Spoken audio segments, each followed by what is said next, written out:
Assalamualaikum warahmatullahi wabarakatuh. Baiklah, kami dari kelompok 5 akan mempresentasikan makalah analisis pembiayaan perbankan syariah kami dengan dosen pengampu Ibu Fitriyanti SEI MA dengan judul Laporan Keuangan dan Analisis Keuangan. Yang A yaitu pengertian analisis laporan keuangan. Analisis laporan keuangan adalah analisis mengenai dua daftar yang disusun oleh akuntan pada akhir periode untuk satu perusahaan. Kedua daftar itu adalah daftar neraca atau laporan posisi keuangan dan daftar pendapatan daftar laba rugi. Laporan keuangan merupakan salah satu informasi penting bagi para pemakai laporan keuangan dalam rangka mengambil keputusan ekonomi.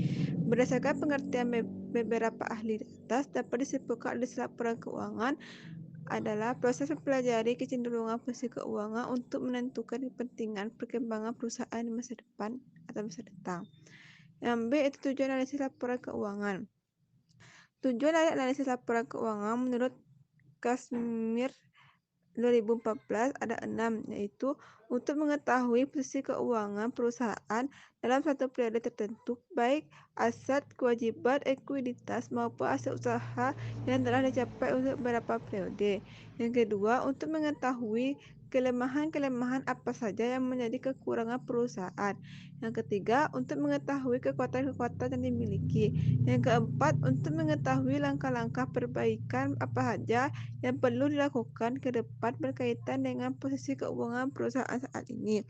Yang kelima, untuk melakukan penilaian kinerja manajemen ke depan apakah perlu menyerahkan atau tidak karena sudah dianggap berhasil atau gagal.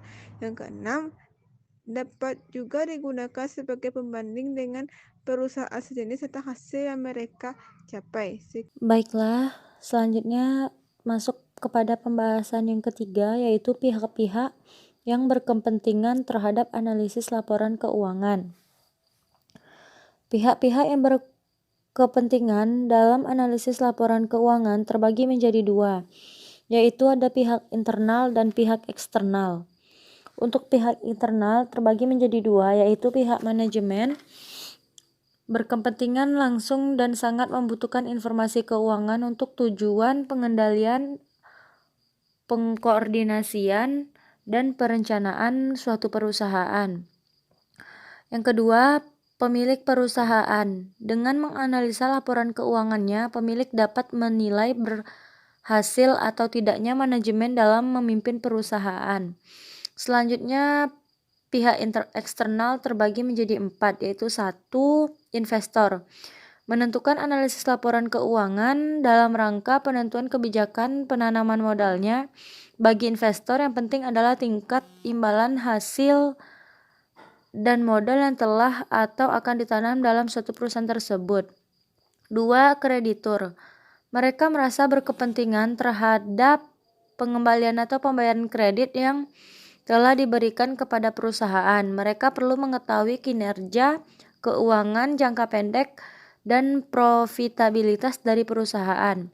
Yang ketiga, pemerintah. Informasi ini sangat berguna untuk tujuan pajak dan juga oleh lembaga yang lainnya seperti statistik dan lain-lain.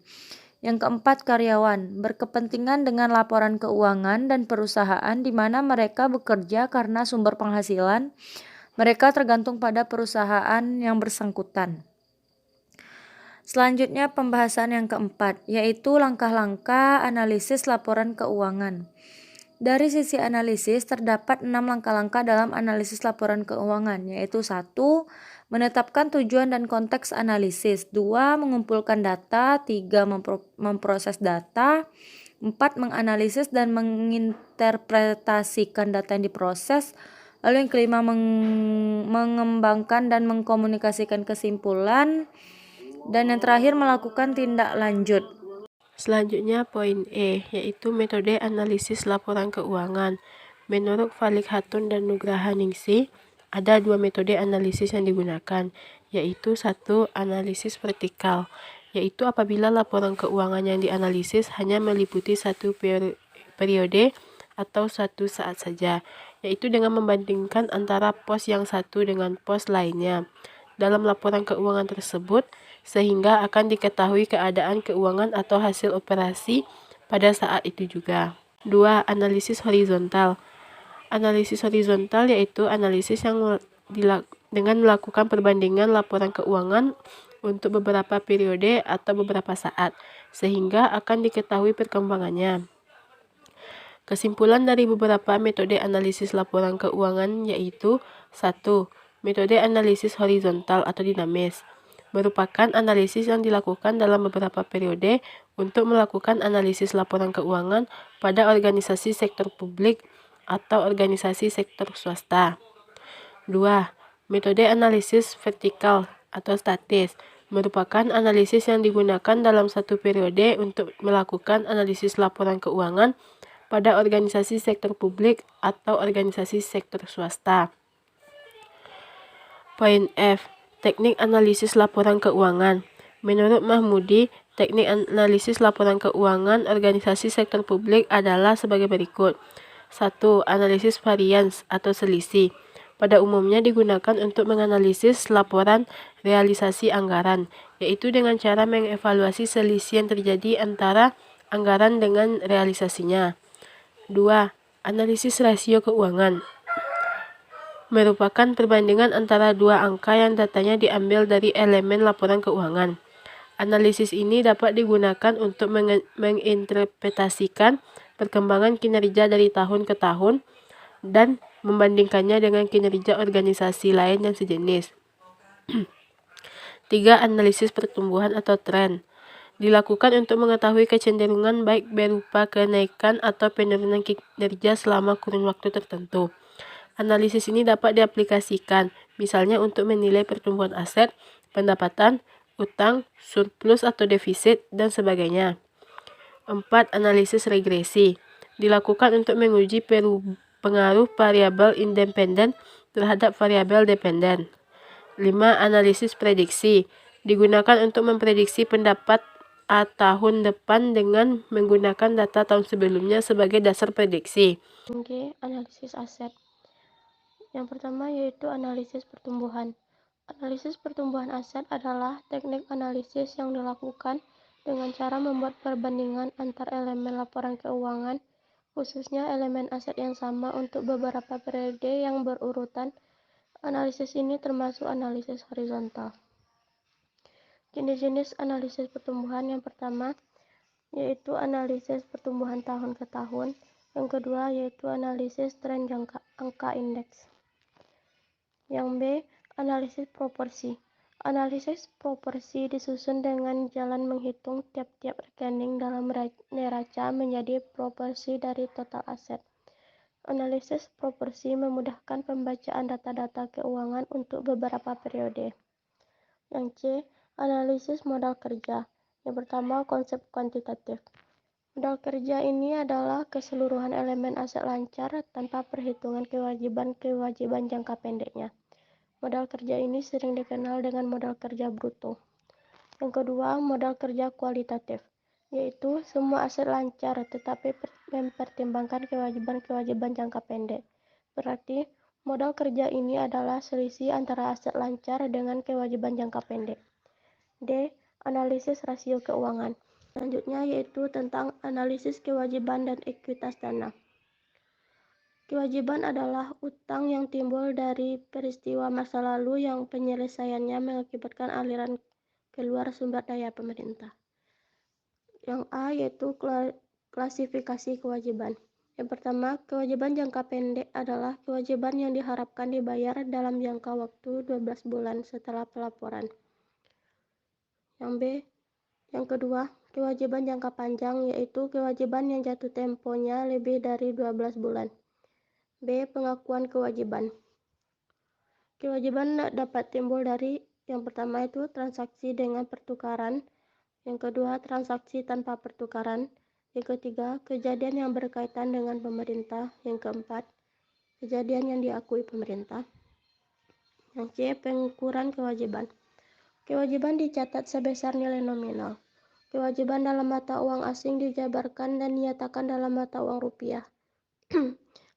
Nilai nominal atas kewajiban pemerintah pada saat pertama kali transaksi berlangsung seperti nilai yang tertera pada lembar surat utang pemerintah. Yang D. Ekuitas dana. Peraturan Pemerintah Nomor 24 Tahun 2005 mengenai standar akuntansi pemerintahan mendefinisikan ekuitas dana sebagai kekayaan bersih pemerintah yang merupakan selisih antar aset dan kewajiban pemerintah. Klasifikasi ekuitas dana. Pencatatan yang dilakukan dalam suatu entitas yang menggunakan basis kas didasarkan pada pencerminan dan pengeluaran kas. Pada entitas yang menggunakan basis akrual dalam akuntansinya, ekuitas dana menunjukkan nilai aset bersih atau sumber daya yang tersedia bagi entitas terkait. Analisis pendapatan. Pendapatan merupakan penghasilan yang timbul dari pelaksanaan aktivitas entitas yang normal. Pendapatan merupakan hal yang penting karena pendapatan adalah objek utama atas aktivitas suatu perusahaan. Analisis pendapatan dapat digunakan untuk mengevaluasi kinerja pemerintah daerah dalam melaksanakan anggaran. Berikut beberapa cara yang digunakan untuk melakukan analisis pendapatan. Yang pertama yaitu analisis varian, selisih anggaran pendapatan. Yang kedua, menghitung pertumbuhan pendapatan daerah. Yang ketiga, menghitung rasio keuangan. Yang keempat, menilai potensi penerimaan daerah yang masih dapat dioptimalkan. Selanjutnya, kita akan membahas analisis laporan arus kas. Analisis arus kas merupakan alat analisis keuangan untuk mengetahui penerimaan dan pengeluaran kas dan setara kas pada bank selama periode tertentu yang dikelompokkan dari kegiatan aktivitas operasi, investasi, dan pendanaan perusahaan. Laporan arus kas memberikan informasi yang memungkinkan para pemakai untuk mengevaluasi perubahan dalam aktivitas bersih bank, struktur keuangan, dan kemampuan untuk mempengaruhi jumlah serta waktu arus kas dalam rangka adaptasi dengan perubahan keadaan atau peluang. Penyajian laporan arus kas dapat digunakan dua metode, yaitu metode langsung dan metode tidak langsung. Dalam metode langsung dilaporkan golongan penerimaan kas bruto dan aktivitas operasi dan pengeluaran kas bruto untuk kegiatan operasi. Perbedaan antara penerimaan kas dan pengeluaran kas dari kegiatan operasi akan dilaporkan sebagai arus kas bersih dari kegiatan operasi. Keunggulan utama dari metode langsung adalah metode ini lebih bersifat simpel dan mudah dipahami serta konsisten dengan tujuan suatu laporan arus kas dan mudah dipahami. Yang kedua, metode tidak langsung. Dalam metode tidak langsung, pengaruh dari semua penangguhan penerimaan dan pengeluaran kas di masa lalu dan semua akurat dari penerimaan kas dan pengeluaran kas yang diharapkan pada masa yang akan datang. Dihilangkan dan laba bersih yang diperhitungkan laba rugi. Keunggulan utama metode ini adalah bahwa metode ini memusatkan perbedaan antara laba bersih dan aliran kas bersih dari aktivitas operasi. Menurut Smith dan Skousen, penyusunan laporan arus kas meliputi 4 langkah pokok. Yang pertama, menentukan perubahan dalam kas. Yang kedua, menentukan arus kas bersih dan aktivitas operasi. Yang ketiga, menentukan arus kas dari aktivitas investasi dan pendanaan. Yang keempat, menyiapkan suatu laporan arus kas formal. Mungkin hanya itu yang dapat kami sampaikan. Kami dari kelompok 5 memohon maaf atas segala kekurangan. Assalamualaikum warahmatullahi wabarakatuh.